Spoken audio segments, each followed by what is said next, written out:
আসসালামু আলাইকুম। স্বাগত জানাচ্ছি সবাইকে আমার দ্বিতীয় লেকচারে। আমি হাসান আবদুল্লাহ। গত লেকচারে ছিল যে কিভাবে আমরা একটা ডেসিমাল নাম্বারকে বাইনারিতে কনভার্ট করতে পারি। তো আপনারা অনেকেই আসলে ভিডিওটা দেখেছেন, অনেকেই আসলে এটা কন্টিনিউ করতে বলেছেন। যাই হোক, আমি ইন্সপায়ার্ড আপনাদের মাধ্যমে। আপনাদের সবাইকে ধন্যবাদ ভিডিওগুলি দেখার জন্য। তো আজকে নতুন টপিক বলতে গতকালকে যে ফর্মুলাটার কথা বলেছিলাম যে আমরা একটা সিস্টেম মেনটেন করে বা একটা রুলসের মাধ্যমে আমরা ডেসিমাল থেকে যে কোনো নাম্বার সিস্টেমে কনভার্ট করতে পারবো। আসলে আমি যখন ক্লাস নেই তখন ক্লাসে যেটা দেখা যায় যে আমি যতই বলি যে ডেসিমাল থেকে যে কোনো নাম্বার সিস্টেমে কনভার্ট করার পদ্ধতি আসলে একই। বাইনারিতে করতে হলে 2 দিয়ে ভাগ করব, অক্টালে করতে হলে 8 দিয়ে ভাগ করব, আর হেক্সাডেসিমালে কনভার্ট করতে হলে 16 দিয়ে ভাগ করব। আমি যতই বলি না কেন স্টুডেন্টরা আসলে কনফিউজড হয়ে যায়। তো দেখানোর সময় সাধারণত প্রথমে দেখায় বাইনারি। তো বাইনারিটা ওরা করতে পারে, কিন্তু অক্টাল বা হেক্সাডেসিমাল দিলে তারা তখন আসলে খুব একটা কমফোর্ট ফিল করে না। তো তারা তখন বলে যে স্যার এটা আসলে কঠিন। তো এই জন্য আমি একটু এই লেকচারের মধ্যে দেখাবো যে কীভাবে আসলে একই সিস্টেমে যেভাবে আমরা গতদিন বাইনারিতে কনভার্ট করেছিলাম সেভাবে কীভাবে অক্টালে কনভার্ট করা যায় বা হেক্সাডেসিমালে কনভার্ট করা যায়। এটা খুব একটা সহজ বিষয়। তো সেটা আজকে আমরা দেখব। তো এটার সাথে আরেকটা বিষয় যেটা দেখব যে আমরা ডেসিমাল থেকে বাইনারিতে কনভার্ট করার জন্য একটা সি প্রোগ্রাম লিখব। তো আসলে আমাদের এইখানে দেখতে পাচ্ছেন যে ডেসিমাল টু এনি ফর্মুলা ভাগ। তো এটা আসলে আমি যখন ক্লাস নিই তখন এইভাবে আসলে বলি যেন আসলে ব্যাপারটা মনে থাকে, সবার মাথায় থাকে। আস্তে আস্তে ব্যাপারটা হয়তো বা তারা ফিল করতে পারবে একটা সময় পরে। তো এর মানে হচ্ছে যে ডেসিমাল টু এনি মানে আমি এখানে বুঝাই যে ডেসিমাল থেকে যে কোনো নাম্বার সিস্টেম, আর ফর্মুলাটা হচ্ছে ভাগ। কারণ আমরা দেখেছিলাম যে গতকালকে আমরা 2 দিয়ে ভাগ করেছিলাম, ওই যে লসাগুর মতন সিঁড়ি কেটে কেটে আমরা 2 দিয়ে ভাগ করতেছিলাম। তো আসলে সব কিছু ভাগ হবে, মানে পূর্ণ সংখ্যার ক্ষেত্রে আমরা ভাগ করেছিলাম, আর দশমিক পার্টটা যেটা ছিল ভগ্নাংশ সেটার জন্য আমরা গুণ করেছিলাম। তো আমরা পূর্ণ সংখ্যাটাই আমরা এখানে লিখেছি যে ফর্মুলাটা হচ্ছে ভাগের ফর্মুলা। আর এই পর্যন্ত যে কোনো সংখ্যায় রূপান্তর, এই টপিক পর্যন্ত হচ্ছে ইন্টারমিডিয়েটের স্টুডেন্টদের জন্য।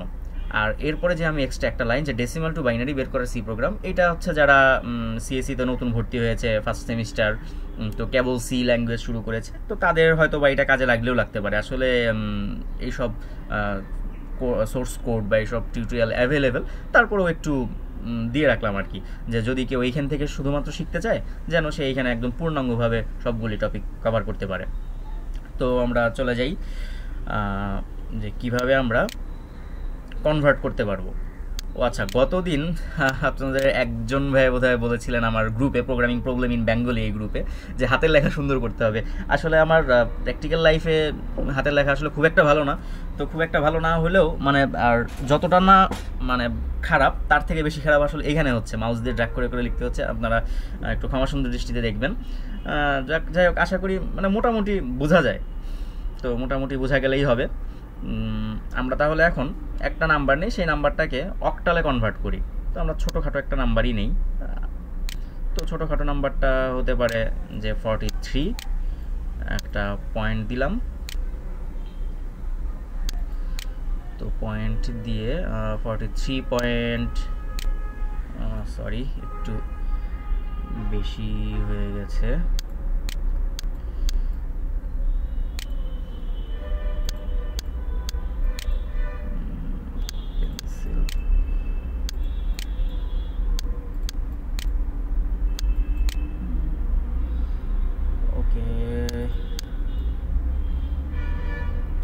আচ্ছা, আমরা দেখি যে 43 পয়েন্ট দেখি যে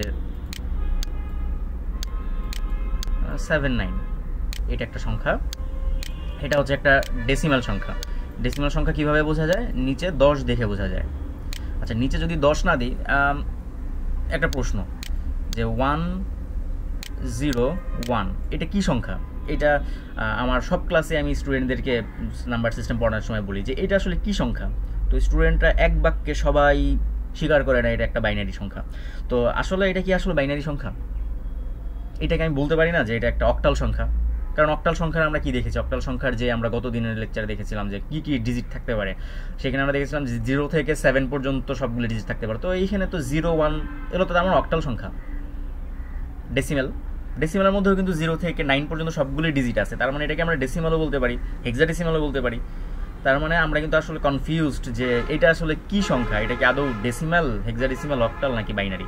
তো এটা বোঝা যাবে শুধুমাত্র আমি যদি এইখানে ব্র্যাকেট দিয়ে 10 লিখি তাহলে এটা একটা ডেসিমাল সংখ্যা। আমি যদি এখানে এটাকে 16 লিখি তাহলে এটা একটা হেক্সাডেসিমাল সংখ্যা, যদি 8 লিখি তাহলে এটা অক্টাল, আর যদি আমি এখানে 2 লিখি তাহলে শুধুমাত্র এটাকে বলতে পারবো যে এটা একটা বাইনারি সংখ্যা।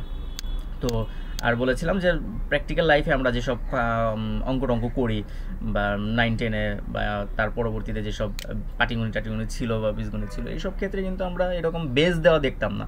কিন্তু বেস দেওয়া তো থাকে না, কারণ কি? কারণ আমরা বাই ডিফল্ট আমরা হিসাব নিকাশগুলি সব কিছু করি ডেসিমাল নাম্বার সিস্টেমে। তো এই জন্য এই বেসটা আসলে নাম্বার সিস্টেমের যে অঙ্কগুলি করবো আমরা এইচএসসির জন্য বা অন্যান্য কোর্সের জন্য, তো সেইখানে এই নাম্বার সিস্টেমের বেসটা দেওয়াটা খুব ইম্পর্ট্যান্ট একটা বিষয়। তো আমরা বেসটা খেয়াল করে দিব। আচ্ছা, প্রশ্নটা হতে পারে এরকম যে এটা একটা ডেসিমাল সংখ্যা, এটাকে আমরা অক্টালে কনভার্ট করব। তো অক্টালে কীভাবে কনভার্ট করা যায়? গত দিনের মতনই আমরা পূর্ণ সংখ্যার ক্ষেত্রে আমরা লিখতে পারি, উপরে হেডলাইন এখানে দেওয়া যেতে পারে যে পূর্ণাংশের ক্ষেত্রে দিয়ে লিখে তারপরে হচ্ছে 43 লিখলাম। 43 লেখার পরে ভাগ দিব 8 দিয়ে। কারণ কি? কারণ এই পাশের এই বেসটাই বারবার পরিবর্তন হচ্ছে। গতদিন ছিল 2, আজকে 8, আমরা একটু পরে 16-এরটাও করবো, হেক্সাডেসিমালেরটা।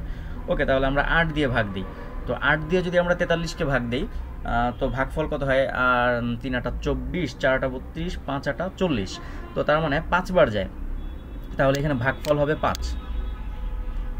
ভাগফল যদি হয় 5, ভাগশেষ কত থাকে? 5 8 40। তাহলে 43 থেকে 40 বাদ দিলে 3 থাকে, তাহলে ভাগশেষ হচ্ছে আমাদের 3। এটা লিখলাম। তারপরে আবার 8 দিয়ে ভাগ দিই। 8 দিয়ে কেন ভাগ দিব? কারণ এইখানে এখনও 0 আসে নাই, যতক্ষণ 0 না আসবে ভাগ করতে থাকবো। তো এখন দেখা যাচ্ছে যে 5টা ছোট, 8টা বড়, তার মানে কি আসলে ভাগ করা যায় না। গতদিন আমরা দেখেছিলাম, সেই জিনিসটা আবার একটু রিভিউ করি যে এটা যদি 5 হয় তো একবারও যায় না, আসলে একবার যায় না, তার মানে আমরা বলতে পারি যে 0 বার যায়। 0 বার গেলে 8 আর 0 গুণ করে হয় 0, সেই 0টা আমরা এখানে লিখলাম, মাইনাস করলে হয় এখানে 5। তো আমরা স্টুডেন্টদের জন্য আর কি একটু সহজে মনে রাখার জন্য যেটা বলি যে কোনো একটা বড় সংখ্যা দিয়ে যদি ছোট সংখ্যাকে ভাগ করা হয়, ভাগফল অবশ্যই 0 হবে আর ভাগশেষ সবসময় ওই ছোট সংখ্যাটাই হবে। তার মানে এখন এই ক্ষেত্রে যদি আমরা যখন ভাগ করতে করতে লাস্টে কোনো একটা পর্যায়ে এসে দেখবো যে এখানে বড় আর এখানে ছোট, তখনই আমরা এইখানে চোখ বন্ধ করে ইচ্ছা করলে 0 আর এইখানে 5 বসায় দিতে পারি। 5 মানে হচ্ছে এইখানে যেই সংখ্যাটা থাকবে সেইটাই ভাগশেষ হবে। এটা আসলে মুখস্থ করার কিছু নাই, এটা আসলে বোঝার বিষয়। তো যদি এরকম আসলে কারো বুঝতে সমস্যা হয় বা বুঝতে পারতেছি না এই মুহূর্তে, তো তারা যেন একটু মনে রাখতে পারে, জাস্ট একটা ট্রিক। তো আমরা নিচের থেকে উপরের দিকে একটা ডিরেকশন দিলাম। তো ডিরেকশন দেওয়ার পরে আমরা এখন লিখতে পারি যে সুতরাং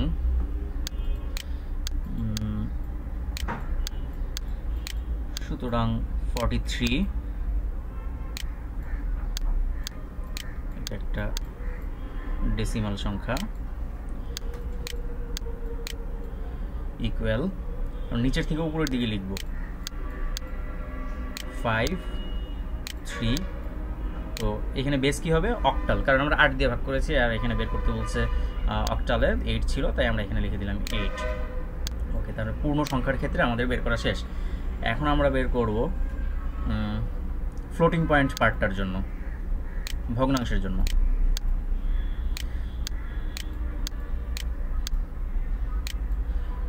তো 79 এটা লিখলাম, লেখার পরে 8 দিয়ে গুণ করব। ওকে, আমরা একটা লম্বা দাগ দিয়ে নেই। এখানে 8 দিয়ে গুণ করি।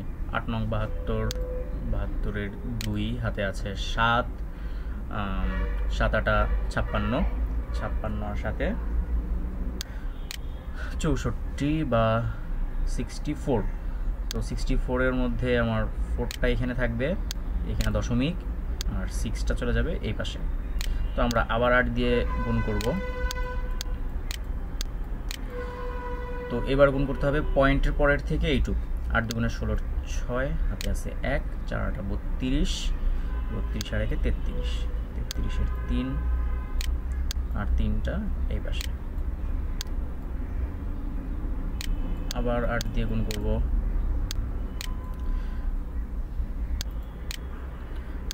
তো এরকম গুণের কাজগুলি একটার পর একটা হচ্ছে।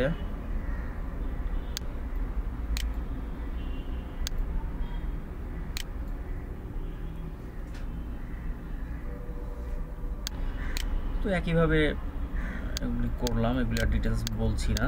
তো নিচে আমরা ডট ডট ডট দিয়ে দিই, কারণ আমরা গতদিন বলেছিলাম যে দশমিকের পরে যদি সবগুলি ঘর শূন্য চলে আসে তাহলেই আমরা শুধুমাত্র গুণের কাজটা শেষ করব, কিন্তু এখানে সবগুলি যেহেতু আসে নাই আর এইটি গুণটা অনেক দূর অনেক চলতেই থাকবে, যদি এটা চলতেই থাকে আসলে আমরা কত দূর করবো, সেই জন্য আমরা বলেছিলাম যে কয়েক ঘর করে আমরা ডট ডট ডট দিয়ে দেবো। তো এখন আমরা এইটুক পার্টের জন্য অ্যান্সারটা লিখতে পারি যে 0.79, এটা একটা ডেসিমেল সংখ্যা, ইকুয়াল, এটা কি করতে হবে যে উপর থেকে নিচের দিকে একটা অ্যারো সাইন দিব। এখন আমরা 0.6327 6327 শেষে ডট ডট আর একটা ডট, এটা হচ্ছে একটা অক্টাল সংখ্যা।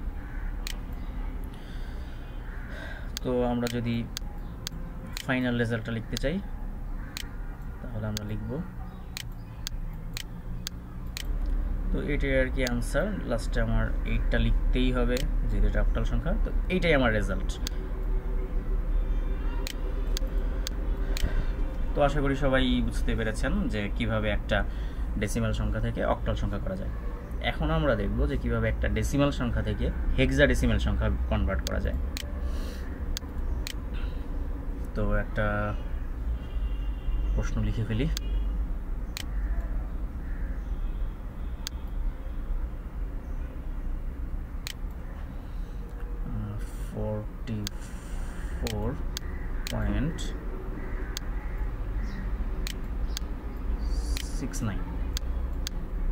এটা একটা ডেসিমাল সংখ্যা, এটাকে বের করতে হবে হেক্সাডেসিমাল। হেক্সাডেসিমালে বলেছিলাম যে 16টা ইউনিক সাইন আছে, 0 থেকে 9 পর্যন্ত, আর হচ্ছে এ থেকে এফ পর্যন্ত। এ মানে হচ্ছে 10, তারপরে বি মানে 11, 12, 13, এভাবে করতে করতে এফ মানে হচ্ছে 15। তো এটা আমরা কিভাবে কনভার্ট করব? একইভাবে আমরা দেখেছিলাম যে এটা পূর্ণাংশের ক্ষেত্রে একবার করতে হয়, ভগ্নাংশের ক্ষেত্রে একবার করতে হয়। তাহলে আমরা প্রথমে লিখি পূর্ণাংশের ক্ষেত্রে। এখানে আমরা কথাটা লিখবো, যারা ইন্টারমিডিয়েট স্টুডেন্ট তারা এখানে লিখবো যে পূর্ণাংশের ক্ষেত্রে পাই, মানে হচ্ছে ইন্টিজার পার্টটার জন্য। তো আমরা এখানে লিখি যে পূর্ণাংশের ক্ষেত্রে কি পাই, 44 লিখলাম। ভাগ করতে হবে কত দিয়ে? এই যে এই বেসটা দিয়ে। ওকে, আমরা তাহলে 16 দিয়ে ভাগ করি।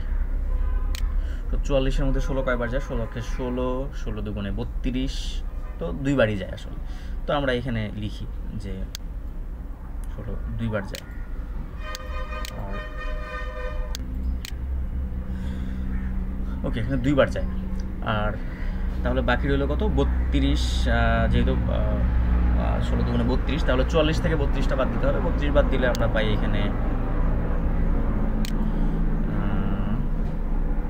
2, আর হচ্ছে এখানে 1। তার মানে এটা হচ্ছে আমাদের ভাগশেষ আর এটা ভাগফল। যেহেতু এখানে 0 আসে নাই, তাহলে আবার ভাগ করতে হবে। আবার ভাগ করি, ওই 16 দিয়ে ভাগ করব, 2 এর মধ্যে যায় না। তো আমাদের ট্রিক্সটা কি ছিল? যদি ছোট সংখ্যাকে আমরা ভাগ করে ভাগফল আর ভাগশেষ বের করতে চাই, ভাগফল হবে অবশ্যই 0 আর ভাগশেষ হবে ওই ছোট সংখ্যাটাই 2। একইভাবে আমরা নিচ থেকে উপরের দিকে একটা অ্যারো সাইন দিয়ে বুঝাবো স্যারদেরকে যে আমরা নিচ থেকে উপরের এই সংখ্যাগুলিকে এই অনুক্রম অনুসারে সাজিয়েছি। এখন দেখেন যে এইখানে আমাদের 12 চলে আসছে। এখন আমরা কিভাবে লিখব? 2 1 2 পাশাপাশি লিখবো এইভাবে যে 2 1 2, এইভাবে তো পাশাপাশি আসলে লেখা যাবে না। তো এই জন্য যে সিস্টেমটা করতে হবে সেই সিস্টেমটা হচ্ছে, আমরা তো জানি যে ডেসিমালে এ মানে কত, বি মানে কত। এ মানে 10, বি মানে 11, সি মানে 12। তার মানে আমরা হেক্সাডেসিমালের 12কে সি বলি। তো এটা আমরা ব্র্যাকেটের পাশে লিখে দিব, এটা হচ্ছে সি। এখন দেখেন আমরা এখন কিন্তু খুব সহজেই লিখতে পারি যে সুতরাং 44 একটা ডেসিমাল সংখ্যা ইকুয়াল, লেখা দেখি গত দিনের থেকে বেশি খারাপ হচ্ছে, 2, আর এই যে সি ছিল সেই সিটা এখানে, তার মানে আমার রেজাল্ট হবে হচ্ছে 2c। ব্র্যাকেট ক্লোজ করি, ব্র্যাকেট ক্লোজ করে এখানে লিখতে হবে 16। এরপর আমরা একটা দাগ দিলাম। এখন আমরা ভগ্নাংশের ক্ষেত্রে করব। ভগ্নাংশের ক্ষেত্রে হচ্ছে এটার দশমিক 0.69, এটাকে গুণ করতে হবে 16 দিয়ে। পূর্ণাংশের ক্ষেত্রে ভাগ আর দশমিক অংশের ক্ষেত্রে গুণ, লম্বা দাগ দিলাম। এখন আমরা এখানে গুণ করব, তো আমরা ক্যালকুলেটর ইউজ করে গুণ করতে পারি যেহেতু একটু বড় সংখ্যা। তো 0.69 ইন্টু 16 আসলে 11.04, তো আমরা এটি লিখে ফেলি 11.04। আবার গুণ করতে হবে 16 দিয়ে।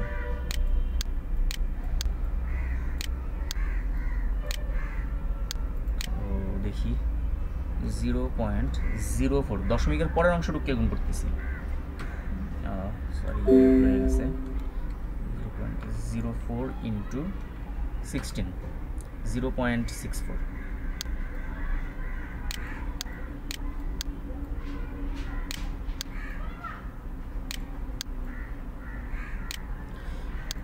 আবার 16 দিয়ে গুণ করি,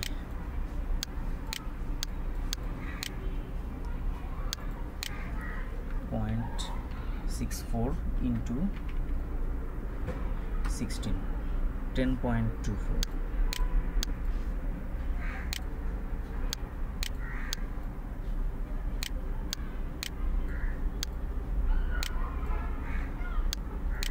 আবার গুণ করি 0.24 ইন্টু 16, 3.84।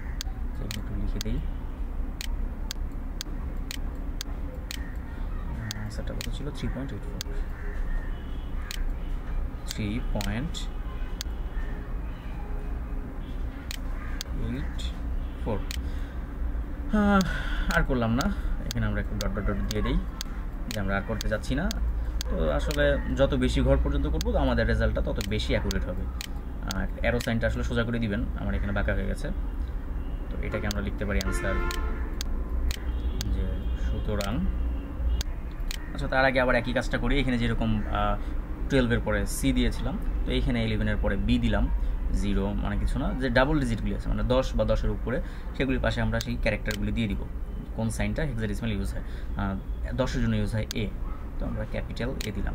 ক্যাপিটালই দিতে হবে, স্মল দিলে হবে না। আমরা দিলাম। এখন আমরা উপর থেকে নিচের দিকে এই সবগুলি ডিজিট পাশাপাশি লিখব।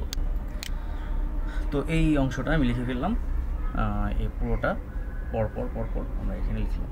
তো এখন ফাইনাল রেজাল্ট কী হবে? ফাইনাল রেজাল্ট হবে হচ্ছে, তো ফাইনাল রেজাল্ট এইটা লিখলাম, দশমিক পরের এই ডিজিটগুলি লিখে শেষে ডট ডট ডটটা দিতে হবে অবশ্যই। এইটাই আমাদের অ্যান্সার।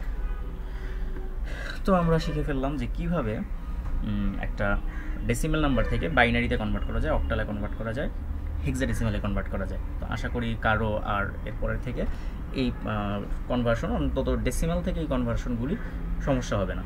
তো আস্তে আস্তে আমরা এরপরে দেখব যে আগামী পর্বে আমরা দেখব যে কিভাবে কোনো একটা নাম্বার যদি হয় যে বাইনারি বা অক্টাল বা হেক্সাডেসিমাল, এগুলি থেকে কিভাবে ডেসিমালে কনভার্ট করা যায়। তো এখন আমরা দেখলাম ডেসিমাল টু এনি কনভার্সন, আর নেক্সট পর্বে আমরা দেখব এনি টু ডেসিমাল কনভার্সন। তো সেটাও অনেক সহজ একটা নিয়ম, আমরা দেখলে আশা করি সবাই বুঝতে পারবো। এই পর্যন্ত গেল ইন্টারমিডিয়েটের স্টুডেন্টদের জন্য পার্ট। এরপর যে পার্টটা আসতেছে সেটা হচ্ছে আমরা একটা সি প্রোগ্রাম করব, যে কম্পিউটার প্রোগ্রামিংয়ের মাধ্যমে আমরা আসলে কিভাবে এই কাজটা করতে পারি। আমরা কিভাবে কম্পিউটার প্রোগ্রামিংয়ের মাধ্যমে কোনো একটা ডেসিমাল সংখ্যাকে বাইনারি, অক্টাল বা হেক্সাডেসিমালে কনভার্ট করতে পারি। তো আজকে আমরা জাস্ট খালি দেখব যে কিভাবে একটা সংখ্যাকে ডেসিমাল থেকে বাইনারিতে কনভার্ট করা যায়। তো যারা ইন্টারমিডিয়েটেড তারা ইচ্ছা করলে এটা দেখতেও পারো, আর যারা ইন্টারমিডিয়েটের না, সিএসসি রিলেটেড, তারা আপনারা চাইলে একটু দেখতে পারেন, দেখলে আপনাদের জন্য হয়তো বা কোডটা করতে সহজ হবে। তো আমরা সিতে কোডটা করব। তো কোড ব্লকস রান করলাম। রান করার পরে আমরা একটা নতুন ফাইল ওপেন করি। ফাইলের নাম দিলাম decimal to binary conversion dot cpp। তো আমরা কোড লেখা শুরু করি। প্রথমেই আমরা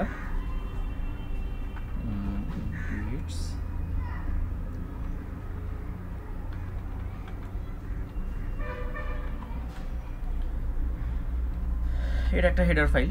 তো এই হেডার ফাইলটার মধ্যে আসলে সবগুলি লাইব্রেরি ফাংশন অ্যাড করে দেওয়া আছে। তো এইখানে যেই ফাংশনটা দেখতে পাচ্ছি, যেমন আমরা stdio.h বা maths.h বা stdlib.h আরও যত লাইব্রেরি ফাংশন আছে সি বা সি প্লাস প্লাসের সবগুলি এই একটা লাইব্রেরির মধ্যেই দিয়ে দেওয়া আছে। তো আমরা এইটা যদি ব্যবহার করি তাহলে আর আমাদের অন্য কোনো মানে হেডার ফাইল ইনক্লুড করতে হবে না এখানে। এতে আর কি আমাদের কোডটা করতে সহজ হয়। তো পার্টটা যেহেতু ফিক্সড লিখে রাখলাম। তো আমরা একটা ইন্টিজার টাইপের ভ্যারিয়েবল ডিক্লেয়ার করি n। আমরা n হচ্ছে একটা ডেসিমাল সংখ্যা। এই n ডেসিমালের সংখ্যা আমরা লিখি যে nd। n হচ্ছে একটা ডেসিমাল সংখ্যা, এটাকে আমরা বাইনারিতে কনভার্ট করব। তো বাইনারি কনভার্ট করে আমরা আসলে এই কোডটা বিভিন্নভাবে করা যেতে পারে। অ্যারে ইউজ করে করা যেতে পারে, অথবা রিকার্সিভ ফাংশন কল করে করা যেতে পারে। তো আমরা এখানে অ্যারে ইউজটা দেখব যে অ্যারের মধ্যে কীভাবে স্টোর করে রাখা যায়। কারণ রিকার্সিভ ফাংশন আসলে যারা নতুন নতুন প্রোগ্রামিং শিখে বা নতুন নতুন সিএসসি ভর্তি হয় তাদের জন্য একটু কষ্টকর হয়ে যায়। তো আমরা এই জন্য অ্যারেতে সেভ রাখবো। তাহলে আমরা একটা অ্যারে ডিক্লেয়ার করে ফেলি যে বাইনারি অ্যারে নামের একটা অ্যারে ডিক্লেয়ার করলাম। এত বড় নাম দিলাম না, বাইনারি ARR লিখলাম, এটাও না bin ARR। তো আমরা 100টা ইন্ডেক্স এটার ভিতরে রাখতে চাই। এরপর আমরা একটা ভ্যারিয়েবল ডিক্লেয়ার করি, আর কিছু ভ্যারিয়েবল এক্সট্রা দরকার হয় সেগুলি আমরা এখানে লিখে দিব।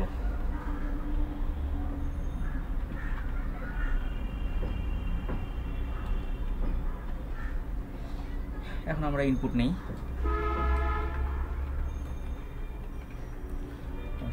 আমরা ইনপুট নিয়ে রাখতে চাই হচ্ছে nd এর মধ্যে। এটা nd হচ্ছে একটা n ডেসিমাল সংখ্যা। এখন এটাকে আমরা কনভার্ট করতে চাই। তো আমরা আসলে কি করেছিলাম, আমরা যেই কাজটা করেছিলাম এইখানে, যে আমরা প্রতিবার কোনো একটা সংখ্যাকে দিয়ে ভাগ করছিলাম। তো ভাগ করতে আমরা 2 দিয়ে ভাগ করতেছি যতক্ষণ পর্যন্ত না আমার ভাগফলটা 0 আসে। তো এই কাজটাই আমরা এখন কোডের মধ্যে করব। কোডের মধ্যে কিভাবে করা যায়, যেহেতু আমরা অসংখ্যবার ভাগগুলি করতেছি তো এই জন্য আমাদের একটা লুপ দরকার। তো আমরা হোয়াইল একটা লুপ নেই। তো আমরা কতক্ষণ পর্যন্ত ভাগ করব, আমরা মনে করি যে আমাদের nd মানে হচ্ছে এই যে এই সংখ্যাটাকে আমরা প্রতিবার ভাগ করছি। তো ভাগ করতে আমরা চিন্তা করলাম যে এই সংখ্যাটাই ভাগ করার পরে এখানে আসলো, সেই এইটাকে আবার ভাগ করার ফলে এইখানে আসলো। তো এই সংখ্যাগুলিকেই আমরা ভাগ করতে চাই। তো আমরা কতক্ষণ পর্যন্ত ভাগ করব, যতক্ষণ না পর্যন্ত এটা 0 হয়। তার মানে nd এর মান যতক্ষণ পর্যন্ত 0 হবে না ততক্ষণ পর্যন্ত এই লুপটা ঘুরতে থাকবে, এই লুপটার কাজ চলতে থাকবে। কিন্তু আমার এই nd এর মান যদি কখনো মানে nd = 0 হয়ে যায় তখন এই লুপটা থেকে কাজ বের করে আসবে। কারণ কি, আমরা বলেছিলাম যে এইখানে যখন 0 চলে আসবে তখন আমরা ভাগের কাজটা করব না। এখানে কিন্তু লুপ ঘুরছিল, তো আমরা এখন আর লুপটা ঘুরাবো না যদি এখানে 0 চলে আসে। তো আমরা দেখি কাজ করতে ক্লিয়ার হয়ে যাব। তো আমরা প্রথমে কি করতে পারি, যে আমাদের যে bin ARR ছিল সেই bin ARR এর লেন একটা ভ্যারিয়েবল ছিল। এই লেনের ভ্যারিয়েবলের ভ্যালু সেট করে দেওয়া হয়েছিল 0। তার মানে bin ARR এর 0তম ইন্ডেক্সে প্রথমে সে রাখবে হচ্ছে nd mod 2। mod 2 কারণ কি, কারণ হচ্ছে mod মানে হচ্ছে ভাগশেষ বের করা, আর বাই মানে ডিভাইড বাই মানে হচ্ছে ভাগফল বের করা। আর আমার যদি ভাগশেষ বের করতে হয় তাহলে আমার এই পার্সেন্ট এর জন্য যে সাইনটা আমরা ইউজ করতাম ছোটোবেলায় সেই জিনিসটাই আমাদের প্রোগ্রামিংয়ের মধ্যে মড হিসেবে কাজ করে। তার মানে হচ্ছে 2 দিয়ে এটাকে ভাগ করলে nd-কে ভাগ করলে nd-র মান যদি হয় 5, তো 2 দিয়ে যদি আমি 5-কে ভাগ করি তাহলে অবশ্যই ভাগশেষটা আসবে 1। তো এটার রেজাল্টটা হবে সেক্ষেত্রে 1। তো তো সেই 1টা এই বিন এআরআর এটার লেন মানে হচ্ছে ফার্স্টে যখন ঢুকবে এই কোডের মধ্যে তখন সে 0-র মধ্যে রাখবে। তো 0-র মধ্যে রাখার পরে সে যে কাজটা করবে, আমরা তাহলে কী কাজ করি আমরা একটু এটার সাথে কম্পেয়ার করি। যে প্রথমে আমরা ভাগ করলাম, ভাগফলটা এক জায়গায় রাখলাম, আর একটা কী করতে হয়, ভাগশেষটা রাখতে হয়। সে ভাগশেষটা আমরা এখন ভাগশেষটাই এখানে রাখলাম। তো ভাগফলটা আমরা কী করতে হয়, ভাগফলকে আবার পরবর্তীতে আবার ভাগ করতে হয়। এখানে আমরা ভাগশেষটা রাখলাম আর ভাগফলটাকে পরবর্তীতে আবার ভাগ করবো এটা দিয়ে। তো এখন তাহলে আমরা এনডি এর মানটা চেঞ্জ করে ফেলি, N D equal N D divide by 2। আমরা এইখানে ভাগশেষটা বের হলো আর এইখানে হচ্ছে ভাগফলটা বের হলো। এই ভাগফলকে আমি পরবর্তীতে লুপ যখন ঘুরে আসবে তখন এইখানে আবার সেটাকে আমি ভাগশেষ বের করব, ওইটাকে আবার ভাগ করব। এখন প্রতিবার যেহেতু আমার অ্যারের ইন্ডেক্স, প্রথম ইন্ডেক্সে একটা সংখ্যা থাকবে, দ্বিতীয় ইন্ডেক্সে আরেকটা ভাগশেষ থাকবে, তৃতীয় ইন্ডেক্সে আরেকটা ভাগশেষ থাকবে, এরকম ভাগশেষগুলি একটা অ্যারের মধ্যে সাজানো থাকবে। তো আমরা প্রথমে দিয়েছিলাম লেন, এখন তাই আমরা লেন প্লাস প্লাস করে দিই, যে লেনের মানটা প্রতিবার 1 করে বাড়বে। প্রথমে 0তম ইন্ডেক্সে রাখবে, তারপর এটা 1 হয়ে যাবে, আবার যখন ঘুরে এইভাবে আসবে তখন এটার মান 1-1-এর মধ্যে ভাগশেষ রাখবে, তারপরে আবার নিচে নামবে, আবার এখানে এটা 1 বাড়বে, তখন হয়ে যাবে লেনের মান 2, সেই 2টা আবার এখানে আসবে। তো এইভাবে এটা ঘুরতে থাকবে।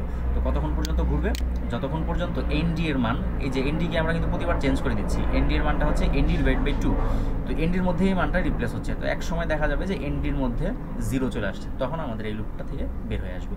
লুপটা থেকে বের হয়ে আসার পরে আমাদের এর মধ্যে সবগুলি ভাগশেষ প্রথম দিক থেকে শেষ পর্যন্ত ভাগশেষগুলি উল্টাভাবে স্টোর করা থাকবে।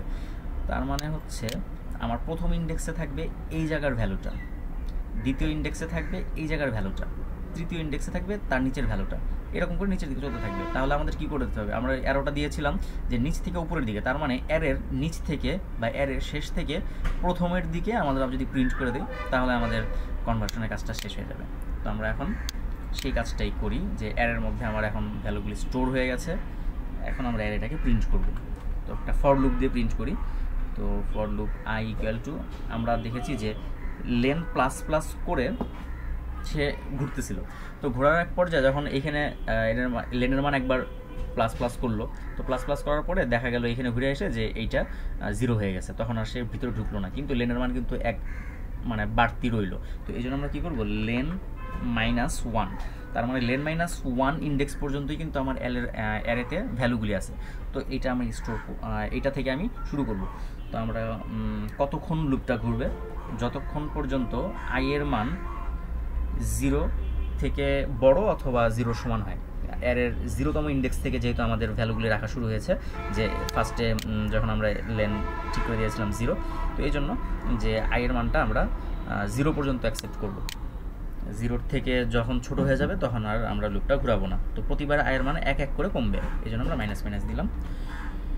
এখন আমরা প্রিন্টএফ ফাংশন ইউজ করি। তো এখানে আমরা দিব বিন এআরআর আর থার্ড ব্র্যাকেটের মধ্যে দিব আই। প্রতিবার অ্যারের লাস্টের ইন্ডেক্স থেকে আস্তে আস্তে এটা প্রিন্ট করতে করতে শুরুতে আসবে, আর লাস্টে আমরা একটা নিউ লাইন প্রিন্ট করে দিলাম। পুটস এভাবে দিলে একটা নিউ লাইন প্রিন্ট হয়ে যাবে। তো আমরা এটাকে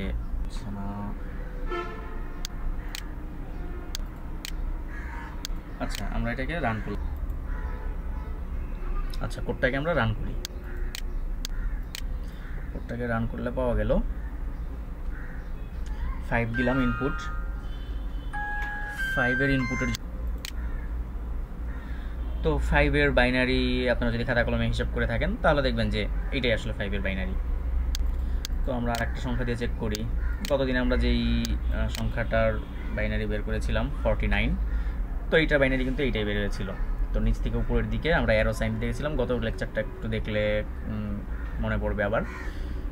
তো এইভাবে আর কি যে কোনো একটা সংখ্যাকে কম্পিউটারে কোড করে এটার বাইনারি বের করা যায়। এখন কথা হচ্ছে যে আমরা তো ডেসিমাল টু এনি করতে পারি খাতা কলমে। এখন আমরা এই কোডের মধ্যে দেখলাম যে ডেসিমাল টু বাইনারি কীভাবে বের করা যায়, তাহলে অক্টাল বা হেক্সাডেসিমাল কীভাবে বের করা যাবে। দেখেন আমরা কিন্তু বাইনারি বের করার সময় এখানে 2 দিয়ে ভাগ করেছিলাম, আমরা গত ক্লাসে দেখেছিলাম।